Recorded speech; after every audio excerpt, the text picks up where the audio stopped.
नमस्कार व्ह्यूअर्स, कल्याणकर कपिल या आपल्या चॅनलमध्ये तुमचं हार्दिक स्वागत आहे. सुप्रभात.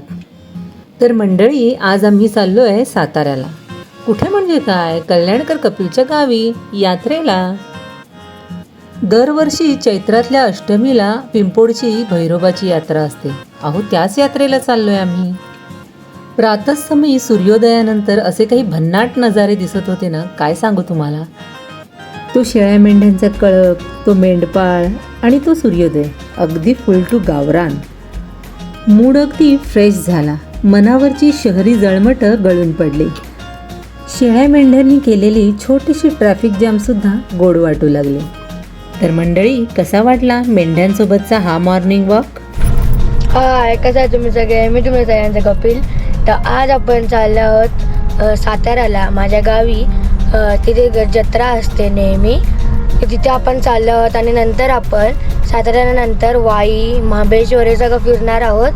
आपण पहिली पण अशी व्हिडिओ टाकलेली आहे, पण आता आपण परत जात आहोत. तर चला आमच्याबरोबर. रामप्रहरी प्रवास करता करता आमची गाडी ऑस्करवाडी मिसळ कट्ट्यावर आली. आता तुम्ही म्हणाल आम्ही इथे कुठे आलो, तर आम्ही ऑस्करवाडी मिसळ खायला आलो आणि इथे नाश्त्यासाठी थांबलो. सकाळचे 8:30 वाजलेले आहेत आणि मस्तपैकी आता आम्ही इथे मिसळपाव खाणार आहोत आणि नंतर पुढचा प्रवास करणार. गरमागरम मिसळपाव आणि बुंदी घातलेला थंडगार ताक अगदी फरमास बेत होता. आता या व्हिडिओमध्ये कपिलची नजर पहा, अशी त्या ताकावर खेळली आहे, त्या थंडगार ताकाला सुद्धा उकळी येईल. आता माझे एक्सप्रेशन पण पाहण्यासारखे आहेत बरं का.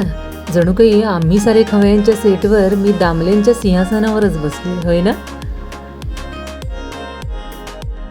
इथे ना खूप प्रसन्न वाटतंय, मस्त वातावरण आहे. म्हणजे जास्त ऊनही नाही भासत आहे, जास्त गारही नाही वाटत आहे. साधारण तळेगावच्या पुढे आलोय आम्ही आणि कल्याणला जेवढी गरमी वाजते ना, एवढ्याला उकाडा चालू होतो या टायमिंगमध्ये आणि अशा गरम झळा मारायला लागतात. पण इथे तसं नाही आहे, वातावरण अगदी फ्रेश आहे. दुपारी ठीक 11:30 ते 11:45 दरम्यान आम्ही गावच्या वेशीवर एंट्री मारली. ऐन चैत्रातल्या दुपारच्या या टकटकीत उन्हात सुटलेला हा मंद वारा जीवाची काहिली कमी करत होता. मला पण एक आता द्या हातात आणि एक पॅक करून. मला आता एक लागेल.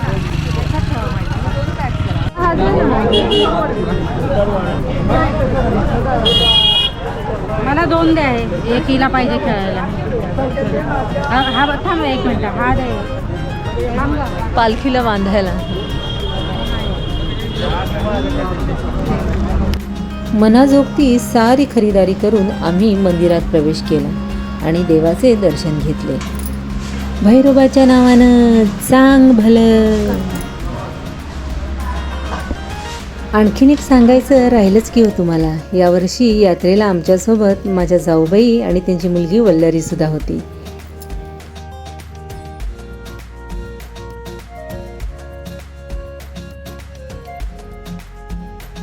गाभाऱ्यातील देवाचे दर्शन घेतल्यानंतर कपिलने पालखीला गोंडा बांधला. तर अशी ही गोंड्यांनी सजवलेली पालखी रात्रीच्या मिरवणुकीसाठी तयार झाली. मिरवणुकीत देवाची काठी नाचवण्याची सुद्धा प्रथा आहे बरं. यावर्षी लवकरच पोहोचलो होतो आम्ही मंदिरात, त्यामुळे गर्दी फारशी नव्हती.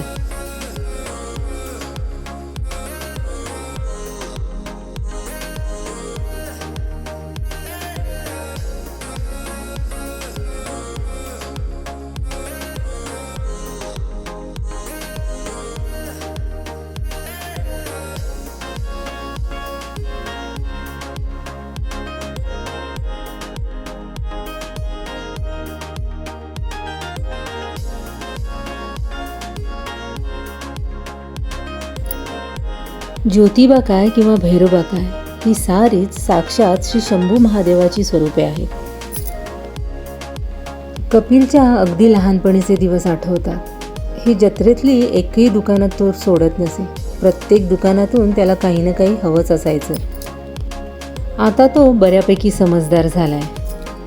एका अर्थानं बरंच आहे ते, पण उगीचच तो मला खूप मोठा झाल्यासारखा वाटतो. मग भैरवनाथाचं दर्शन घेतल्यानंतर आम्ही घुमाई मातेच्या दर्शनासाठी निघालो.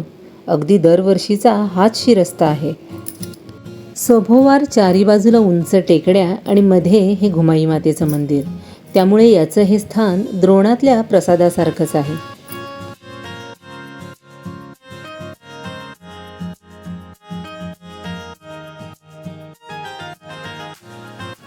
उन्हाळा असल्या कारणाने मंदिराजवळचा ओढा पार सुकून गेला होता.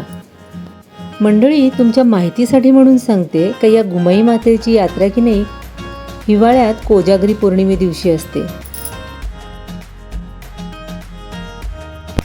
आम्ही दोघींनी मिळून देवीची ओटी भरली.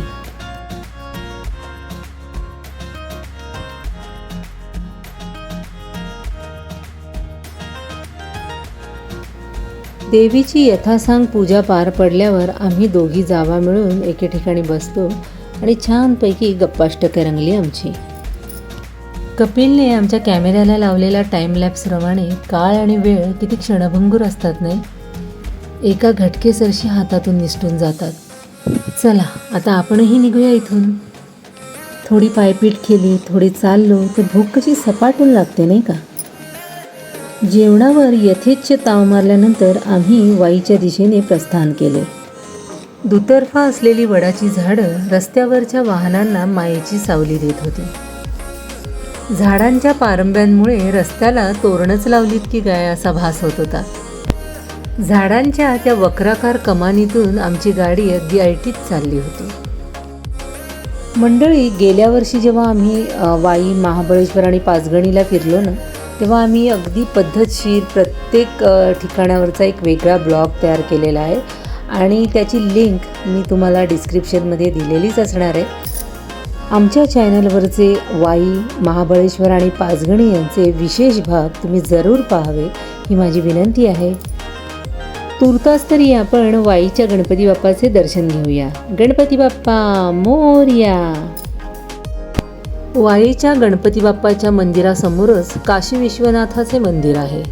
वाईमधल्या या दोन्ही मंदिरांना सुंदर असा कृष्णा नदीचा काठ लाभला आहे.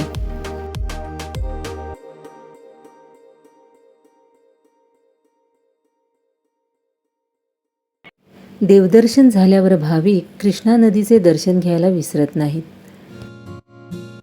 संथ वाहते कृष्णा माये, तीरावरल्या सुखदुःखांची, जाणीवती जला नाही, जाणीवती जला नाही. संत वाहते कृष्णा माये.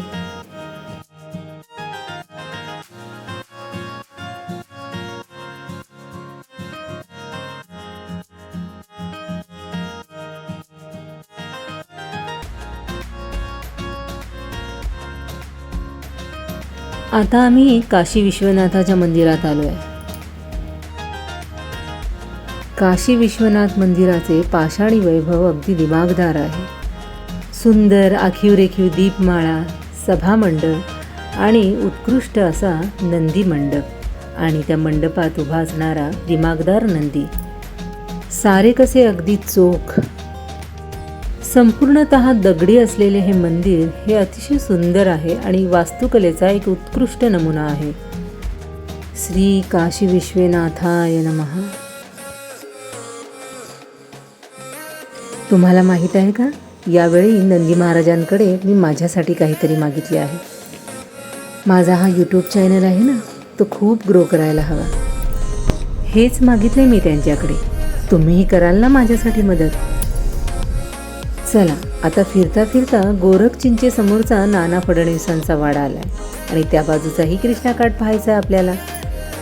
नाना फडणवीसांचा हा जुना ऐतिहासिक वाडा गेल्या वर्षी आम्ही आतून व्यवस्थित पाहिला होता. फडणवीसांच्या खाजगी खोलीतून एक खिडकी आहे, त्या खिडकीतून हा कृष्णाकाठचा नजारा दिसतो. गेल्या वर्षी आम्ही जेव्हा इथे आलो होतो ना, तेव्हा मस्तपैकी आभाळ भरून आलं होतं. शीतल जलधारांनी आमच्यावर अभिषेकही केला होता. आता वातावरण निराळे आहे. मंद वारा सुटलाय खरा, परंतु आभाळ मात्र निरभ्र आहे. आम्ही तिथं गेलो तेव्हा नदीकाठवर गाळ काढण्याचं काम चालू होतं. येऊ घातलेल्या वरुणराजाच्या आगमनाची तयारी असावी बहुतेक. आता आपण पाहताय हे मेणेश्वराचं मंदिर. मराठ्यांनी वसईच्या विजयानंतर येथे एक घंटा आणून बांधली. तेच हे या विजयाचं प्रतीक आहे.